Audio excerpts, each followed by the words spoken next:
Hey everybody, welcome to Obscurities and Miniatures. It is time for us to do a nice little look at the Jade Coalition that comes to us from the Maker's Cult.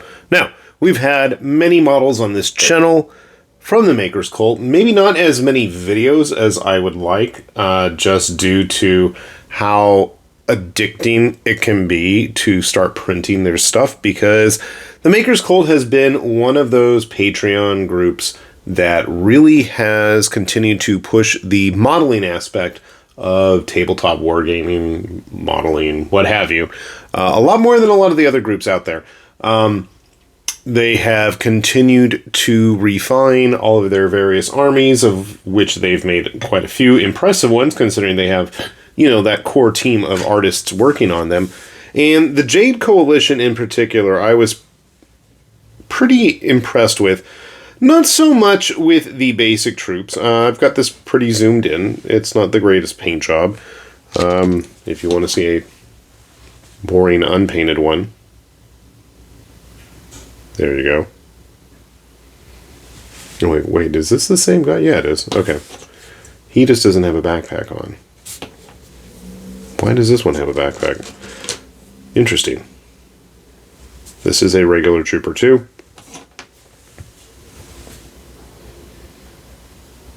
Another one. Maybe these are scouts? They might be scouts. Yeah, they might be scouts, now that I'm looking at them. Okay, well, yes, they have regular infantry. Yes, they have scouts, and you can see the difference because of the lighter armor. There's less padding. He doesn't have the waist armor or the extra shoulder pad. But that's actually not what initially got my attention. Well, they're kind of blank helmets like this did. It was their heavy infantry, which really got my eyes on this army, which had a bit of an SF3D look to them, just kind of big walking tin cans with that exoskeleton frame on the back of them. I thought was really fun. Very dieselpunk looking, especially with the lines on the canopy there, cockpit area, what have you. But still, that wasn't enough to really get me to print these guys yet. I was like, oh yeah, that's pretty cool. I'll get around to it eventually. No, what I had to print, and I've showed them off when I painted them, were the Guists. Now, the Guists were these big, ridiculous monstrosities with 4 arms, and not much in the way of humanity showing whether they were human to begin with or not. They're big models. That is a 50mm base they're on, and they're based on the Juggernaut frame that is one of the standard models for the Jade Coalition. You can have a look at a basic Juggernaut body here. Make of that what you will, what you can use them for. Similar armor, but there's actually another bodyguard type, which has a little bit different variation on it. It's also not hollowed out. Got that same kind of... Oh, no, this one doesn't. Okay, this guy's got the kind of more powered parts on him. You can see he's got that thruster pack piping there on the shoulders. And then I've got a bunch of the various arms here. The Guist in particular I thought were really cool because they have either the door shield things or the chainsaws. This one actually has hands. You can see he's holding the chain swords, but there is also options for foregoing the fingers altogether and just having... you got no hands, you've just got chainsaw arms. So if you wanted to have a 4-bladed chainsaw monstrosity Geist, you absolutely can do this. This one I feel is a bit more chaos looking with those spikes on the back. But here you can see just an idea of what the unpainted one looks like. As always, I am more than unable to catch all of the little bits of supports that I didn't get the first time. And I am trying to grab a bunch of parts here. The heads for the Geists or the Juggernauts are quite interesting. They either go all in with the... well, it's a bit of a chainsaw man one. I guess if you're going to have chainsaw arms, might as well, right? Unfortunately, I've mixed all their pieces in with other parts. Okay, here's what I was looking for. One of the cool things, and actually what I wanted to point out, and I keep bringing up the Juggernauts for... I want to say that's actually a Geist face.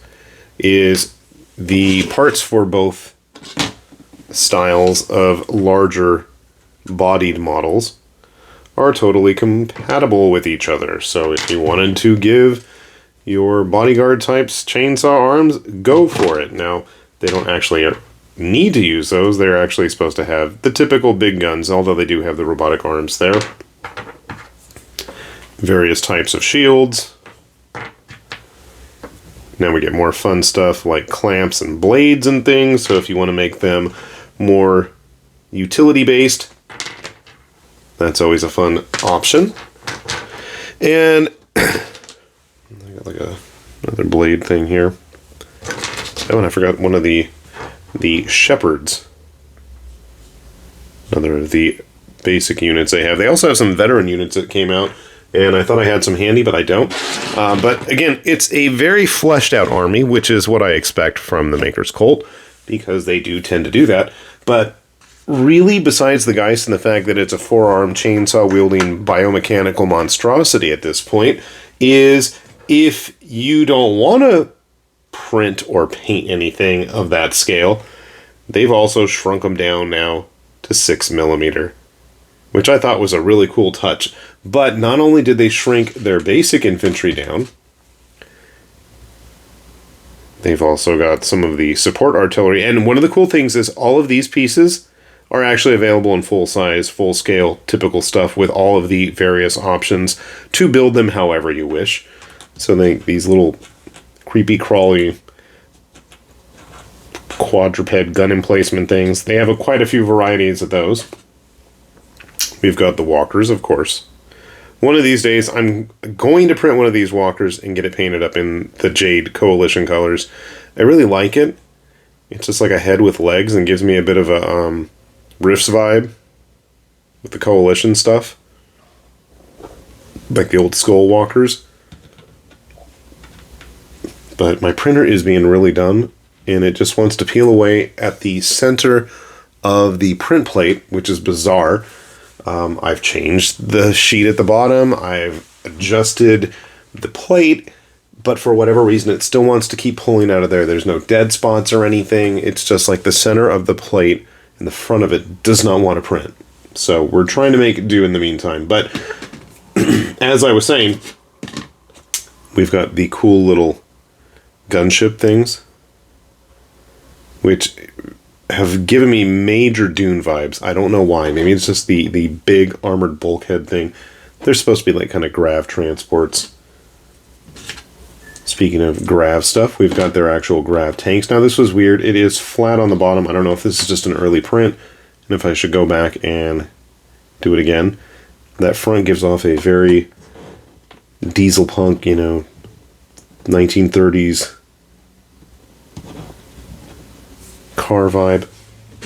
Now, those are cool and all, but honestly, the one that I'd really like to print is their big mobile base carrier. This thing is just neat. Again, I may not have made the best print job of it, and my printer not cooperating is certainly not helping, but I haven't even cleaned it up yet or anything. I just yanked off the supports just to bring it here to show you guys, just to get it filmed. They also have their big, huge transport ships. And again, these things are actually also available in full size. So if you're really feeling industrious, they have a variation. I don't remember all of the names. They're all kind of snake names from what I remember. Except I know this is like a Cobra and Anaconda, and I think something, I want to say the guns were called Scorpions, but I could be wrong. This big gunship platform thing I know actually has a variation where there's no turret and then the bulkheads in the front are completely open. There's no roof on them, and they are just jam-packed with troops. Again, I believe these are all supposed to be grav-based.